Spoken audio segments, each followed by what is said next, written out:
Totao el money, totao el money, totao el money.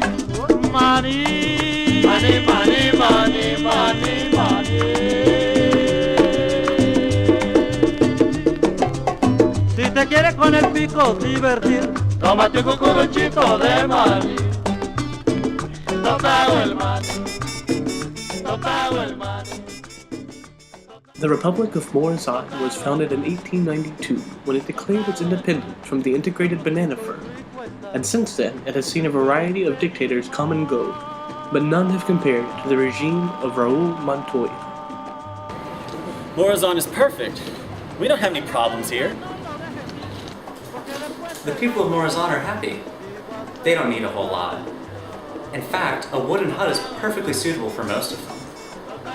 I love this country. It's my home, and what Montoya has done for us is nothing short of a miracle. Is that what you wanted me to say? Yeah. I used to work on Wall Street in the early 2000s, right out of school. But after a little mishap in 2008, I came down to Morazan originally for vacation. And I was introduced to a gentleman named Montoya, and ended up being the chief of finance. And it was just a fantastic, opportunity to meet people and support the citizens of this great nation. And your name is Roberto Gonzalez, is that correct? Yes. Like so many other Latin American nations, Morazan's post-colonial independence was marked by the rule of caudillos, military strongmen who dragged the country kicking and screaming into the present. No longer could Morazan be a backwater fringe of Spanish colonialism or the playground of wealthy American tycoons. The caudillos had their place. It was a harsh time for the country. It was a necessary evil at the time. Naturally, he would say that. He is descended from them. After several years of strife, a fledgling democracy was established in Morazan. Though this was not to last, a communist revolution in the 1960s replaced the weak democracy that had existed for 20 years. The communists promised hope and change, but with it came a heavy human price. The revolution's victims included intellectuals, supporters of democracy, and American enterprises which were taken over by the state. For example, the Ford Motor Company became El Ford, Coca-Cola became Coca-Cola, and the popular board game company, Parker Brothers, became Los Hermanos Parker. My grandfather was killed in the revolution. It was awful. People were oppressed just for their beliefs. The revolution was a crime against all things decent and human. The communists kicked all Americans and their business out of the country. It was tragic. The United States, angry over losing its business ventures in Morazan, decided that action must be taken. Years after it took place, the United States government owned up to helping the National Front of Morazan stage a successful coup that overthrew the communist regime. The communists had seized control, and all form of democracy had vanished.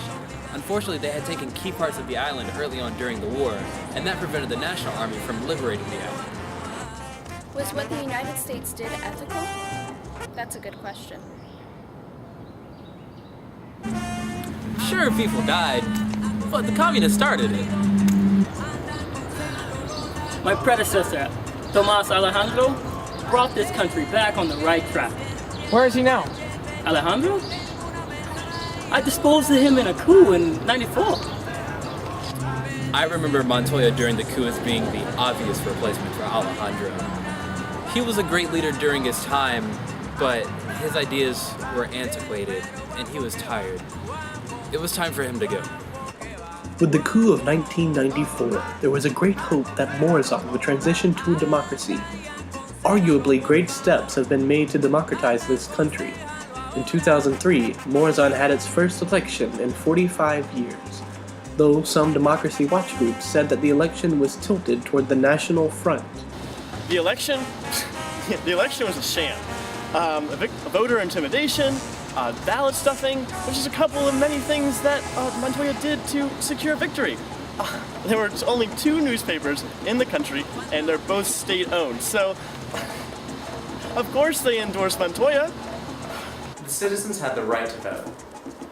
I think that's enough. This is a free country after all. There's no problem here. People who think the election was rigged or unfair are just upset with the result. Montoya has a lot of support on the island. So it's not out of the question that he would win by a large margin. For instance, in the district of Santa Maria, he won by 120% of the vote. The people love him. The U.S. cares a great deal about Morazan. In fact, last year we gave them $30 million. I hear that is being put to great effect, building a new palace for Montoya. Isn't it against U.S. foreign policy to support such a dictator? They had an election. Of course, a great deal of Montoya's support comes from the people he surrounds himself with.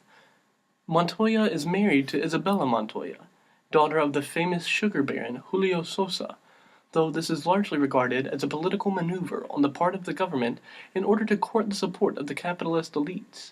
It is common knowledge that the president of Morazan keeps a mistress who is immensely popular with the people for her common roots as the daughter of a plantation worker. I met Raul several years ago in a nightclub. It was love at first sight. The people love her. So naturally I did as well. Raul's good to me. He's good to all of his people. He sends me on lots of vacations. And last month, he bought me a new Ferrari. In order to protect Lucia, I ordered that all highways must be cleared and traffic must disperse when she wanted to drive. Interestingly enough, traffic-related deaths and hit-and-run incidences dropped by 37% when the law was enacted. Those of us in government are wary of Lucia Alvarez. She can be problematic. Her common roots are seemingly at odds with the rest of the country, and at times she exerts a great deal of influence on Montoya. Raul tells me everything. The new economic policy, how he moves his troops around, his Swiss bank account. It's just wonderful to be able to see into his mind. Lucia Alvarez could be dangerous. Maybe it's time she goes. She has to go. Just last night, he was telling me about his plans to repress, and where am I going? She'll be fine in Miami. Like any country, Morazan is not without its loyal opposition. Montoya's detractors say that he is nothing but a tyrant, here to fill a selfish need for power, and that he does not actually care for the people of Morazan. It is easy to understand this criticism, with several millions of dollars disappearing from the treasury each fiscal year. Fraud? I'm not aware of any fraud. Now, obviously, Montoya has a very stressful job and deserves to be compensated for that. But, as the chief of finance and his personal accountant, I can assure you that there's no fraud here. This is a perfectly honest country with very, very hardworking people. Morazan has always been a place of business. As a Spanish colony, it produced nearly as much sugar as Cuba, while being only a quarter of the size. Bananas were later introduced by American businessmen who established the Integrated Banana Firm, whose power over local politics was so great that in 1874, the company actually bought the island from itself, after 30 years of independence from Spain. People say there's no opportunity here. They think it's all bananas and sugar. There's no opportunity here! I can assure you this. There's plenty of opportunity on the island. And to the World Bank, who tells me that we desperately need to diversify, I say this. We have bananas, sugar, and coffee. I nationalized coffee and sugar industries to better help those businesses grow and enhance wealth. Life as a sugar plantation worker. It's very hard. The government refuses to enact any sort of minimum wage laws, So sometimes it's actually harder to tell which is worse, working on an American banana plantation or on one of Montoya's estates. Morazan has a fantastic economy. We're making more and more money every single day. In fact, just this morning, I instructed the Treasury to print 1 trillion more pesos.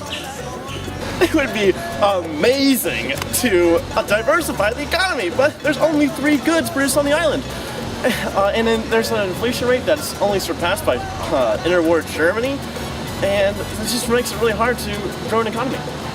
The parliament can't do anything about it either. Why not? Well, it's basically just a rubber stamp. There are 234 seats in parliament, and we, the opposition, we occupy all of them.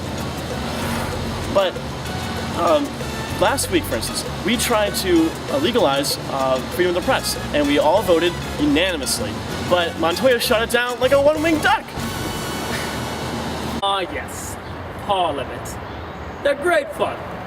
Every now and then I like to go before them and assure them of what a great service they perform for our noble republic. They love it. Every year, he parades himself in front of the parliament like a peacock, and he tells us how important we are, but no one ever buys it. He even uses parliament as a tool for political repression. I mean, think about it.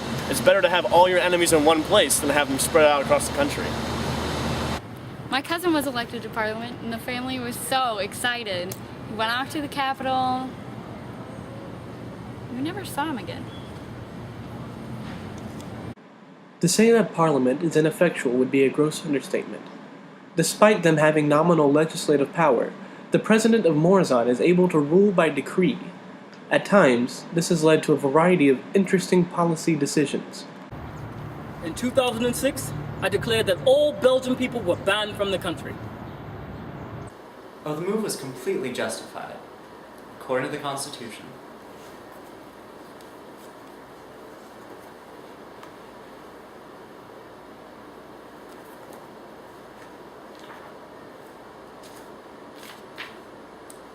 Montoya can do whatever he wants.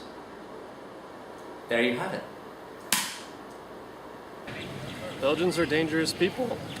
The people of Morazan love waffles. They're available at every restaurant in the country. The Belgian presence really affected our ability to consume them at a sustainable rate. I've literally never had a waffle in my life. Where will Morazan go? Is there any hope for democracy in the small but brave little republic? Only time can tell, but one thing is for sure. President Raul Montoya can rest assured that he will have left his mark on the nation. He will forever be remembered as one who inspired hope and freedom. Order. Repression. Justice. Despair. A new era of economic wisdom. Pointless. To me, Morazan means liberty and freedom and a nice retirement fund.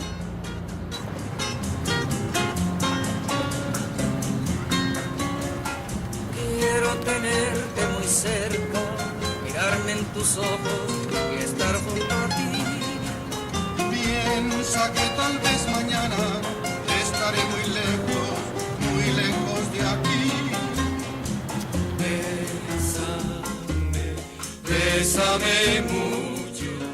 The people of Morazan believed in the orgastic future that year by year recedes before them. It eluded them then, but that's no matter. Tomorrow they will run faster, stretch out their arms farther, and one fine morning. So we beat on, boats against the current, borne back ceaselessly into the past.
people of Morazan are happy. No, we're not. No, seriously, stop.